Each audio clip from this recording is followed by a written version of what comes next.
Hello dear friend, मैं सतीश राजपूत आप लोगों का SKR एजुकेशन हब में स्वागत करता हूँ। आज मैं आप लोगों को कक्षा 12 फिजिक्स का आंसर पेपर सॉल्व कराऊंगा, जिसमें मैं पिछले वीडियो में 2022 का सेट नंबर 1 सॉल्व करा रहा था, जिसमें मैं आप लोगों को खंड दा का क्वेश्चन नंबर 4 के खा तक बता चुका था। आज मैं आप लोगों को क्वेश्चन नंबर गा से बताने वाली हूँ। क्वेश्चन नंबर गा है आपका, विद्युत परिपथ संबंधी किरचॉफ का नियम लिखिए। विद्युत परिपथ संबंधी किरचॉफ का नियम, ध्यान देंगे बच्चों, किरचॉफ के निम्न दो नियम हैं।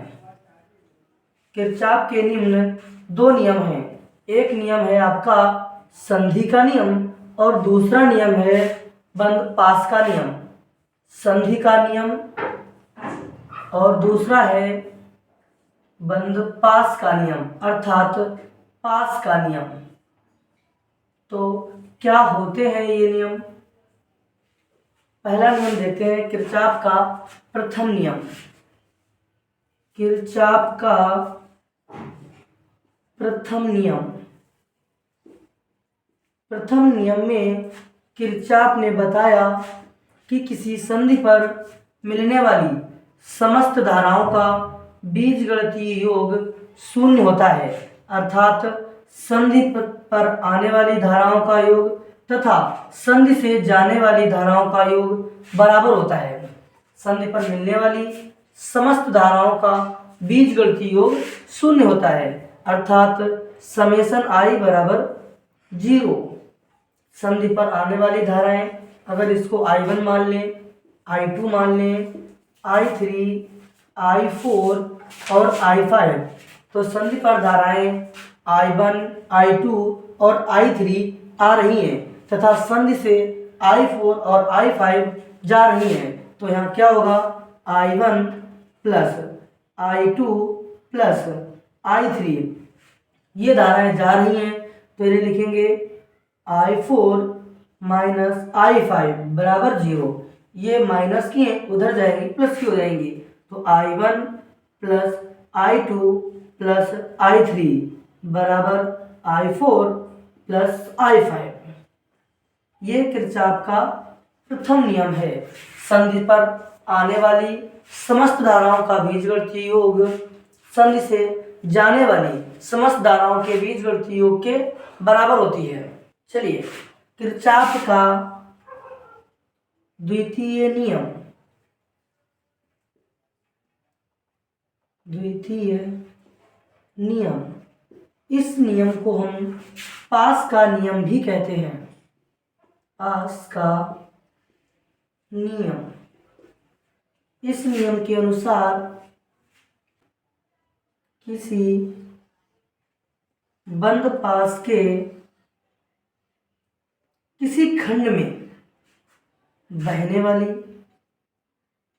समस्त धाराओं तथा इनके संगत प्रतिरोधों के गुणनफलों का बीजगणितीय योगफल उस खंड में लगे समस्त विद्युत वाहक बलों के बीजगणितीय योग के बराबर होता है।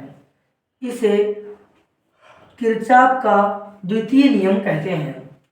इस नियम के अनुसार किसी बंद पास में बहने वाली धाराओं तथा उनके संगत प्रतिरोधों के गुणनफलों का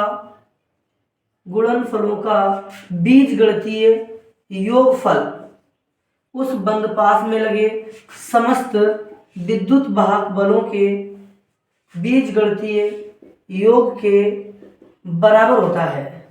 इसे किरचॉफ का द्वितीय नियम कहते हैं। चलिए नेक्स्ट क्वेश्चन देखते हैं। क्वेश्चन घ क्या कहता है, यल लंबाई की एक तांबे की छड़, यल लंबाई की एक तांबे की छड़ B तीव्रता के एक समान चुंबकीय क्षेत्र में ओमेगा कोणीय वेग से एक सिरे के परिता घूर्णन कर रही है। सिद्ध कीजिए कि छड़ के सिरों पर प्रेरित विद्युत वाहक बल E बराबर 1/2 ओमेगा बी एल स्क्वायर है। यहाँ कहा गया है कि चालक छड़ की लंबाई L है जो एक समान चुंबकीय क्षेत्र B में स्थित है और यह ओमेगा कोणीय वेग से घूर्णन कर रही है। मैं मान लेता हूं, माना चालक छड़ की, माना ए बी चालक छड़, ए बी चालक छड़ की लंबाई L है जो एक समान चुंबकीय क्षेत्र में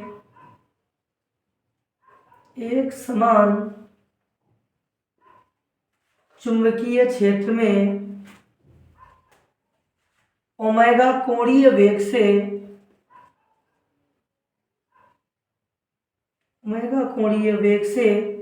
घूर्णन कर रही है। डेल्टा टी समय पश्चात dt समय पश्चात चालक छड़ का रेखीय विस्थापन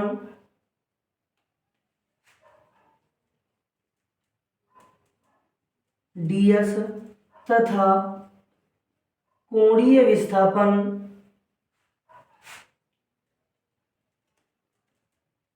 d थीटा हो जाता है। देखिए, ए भी कोई चालक छड़ है जिसकी लंबाई L है और यह ओमेगा कोणीय वेग से घूर्णन कर रही है। माना dt समय पश्चात इसका कोणीय विस्थापन d थीटा तथा रेखीय विस्थापन ds हो जाता है। तो ये इसके लिए चाप हुआ, ये त्रिज्या और ये कोण हुआ। कोण बराबर चाप बटे त्रिज्या। कोण बराबर चाप बटे त्रिज्या। कोण क्या हुआ? d थीटा बराबर चाप क्या है? ds और त्रिज्या L है। यहां से ds का मान निकाल लेंगे। ds बराबर L d थीटा।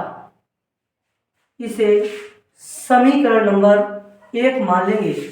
वक्रीय त्रिभुज ABC का क्षेत्रफल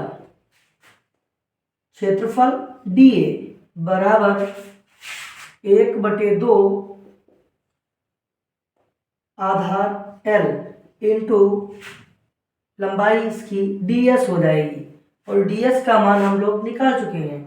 तो DA बराबर 1/2 L into L d theta. तो यहाँ DA बराबर 1/2 L स्क्वायर d थीटा। समीकरण नंबर 2 डाल देंगे। आगे फैराडे के नियम से,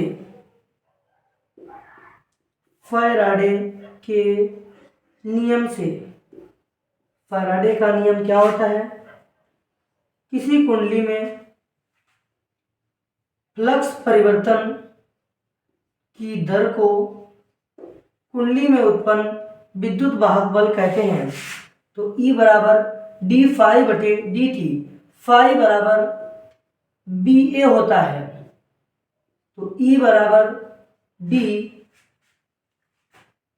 BA अपॉन dt। E बराबर B बाहर निकाल लेंगे, DA बटे dt। DA बटे dt, DA का मान यहां से यहां रख देंगे। तो देखते हैं E बराबर B इंटू DA का मान 1/2 L स्क्वायर डी थीटा बटे डी टी, ये वाली डी ए बटे डी थीटा बटे डी टी ओमेगा होता है, क्योंकि डी थीटा बटे डी टी बराबर ओमेगा। कोणीय विस्थापन परिवर्तन की दर को कोणीय वेग कहते हैं। ई बराबर B into 1/2 L square omega. तो ई बराबर 1/2 ओमेगा बी एल स्क्वायर। यही चालक के सिरों पर उत्पन्न विभवांतर का व्यंजक है। चलिए नेक्स्ट क्वेश्चन देखते हैं। क्वेश्चन नंबर अगला, प्रकाश वैद्युत प्रभाव क्या है, इसके नियम लिखिए। ध्यान देंगे बच्चों, प्रकाश वैद्युत प्रभाव क्या होता है। प्रकाश वैद्युत प्रभाव जब किसी धातु की सतह पर उच्च आवृत्ति का प्रकाश डाला जाता है तो धातु की सतह से कुछ अदृश्य किरणों का उत्सर्जन होता है, जिसे फोटो इलेक्ट्रॉन या प्रकाश इलेक्ट्रॉन कहते हैं। इस घटना को प्रकाश वैद्युत प्रभाव कहते हैं। देखिए मैं लिख देता हूं। जब किसी धातु की सतह पर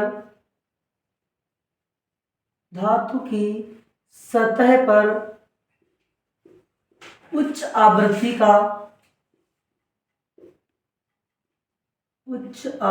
का प्रकाश आपतित होता है या डाला जाता है, आपतित होता है, तो धातु की सतह से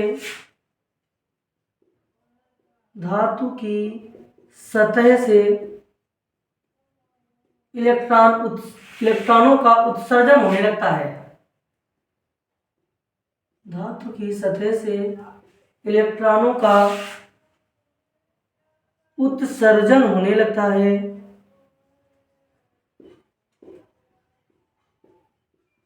इस घटना को प्रकाश वैद्युत प्रभाव कहते हैं। इस घटना को प्रकाश वैद्युत प्रभाव कहते हैं।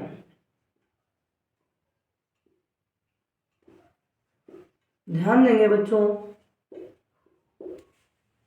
जब किसी धातु की सतह पर, ये माना कि धातु की सतह है कोई, और जब इस पर उच्च आवृत्ति का प्रकाश डाला जाता है तो धातु की सतह से इलेक्ट्रॉनों का उत्सर्जन होने लगता है, अर्थात कुछ अदृश्य किरणें निकलने लगती हैं। तो इस घटना को हम लोग प्रकाश वैद्युत प्रभाव कहते हैं, और ये अदृश्य किरणों को फोटो इलेक्ट्रॉन कहते हैं। इन अदृश्य किरणों को फोटो इलेक्ट्रॉन कहते हैं। और देखिएगा क्वेश्चन में कहा है इसके नियम लिखिए। तो नियम क्या होते हैं।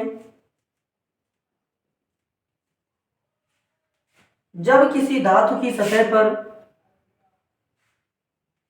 उच्च आवृत्ति का प्रकाश डाला जाता है, अर्थात जो आपतित प्रकाश है उसकी आवृत्ति दहली आवृत्ति से अधिक होनी चाहिए। अगर आपतित प्रकाश की आवृत्ति दहली आवृत्ति से कम है तो इस पृष्ठ पर चाहे कितनी ही तीव्रता या कितनी ही देर तक प्रकाश आपतित कराया जाए, कभी भी इनसे इलेक्ट्रॉनों का उत्सर्जन नहीं होता है। अर्थात आपतित प्रकाश की तीव्रता, आपतित प्रकाश की आवृत्ति, आपतित प्रकाश की आवृत्ति दहली आवृत्ति से अधिक होनी चाहिए। दहली आवृत्ति से अधिक होनी चाहिए।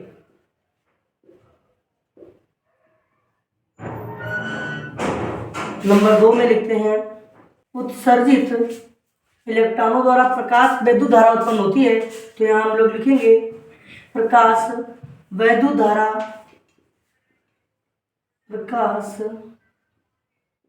वैद्युत धारा आपतित प्रकाश की तीव्रता पर निर्भर करती है। आपतित प्रकाश की तीव्रता पर निर्भर करती है। निर्भर करती है। नंबर 3, उत्सर्जित इलेक्ट्रॉनों की गतिज ऊर्जा। उत्सर्जित इलेक्ट्रॉनों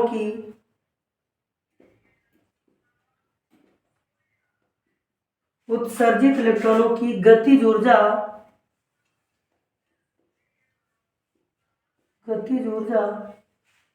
आपतित प्रकाश की तीव्रता पर निर्भर नहीं करती है।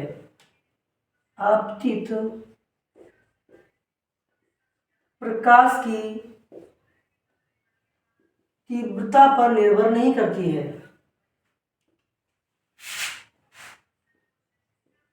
निर्भर नहीं करती है। नंबर 4, उत्सर्जित इलेक्ट्रॉनों की गतिज ऊर्जा आपतित प्रकाश की आवृत्ति पर निर्भर करती है।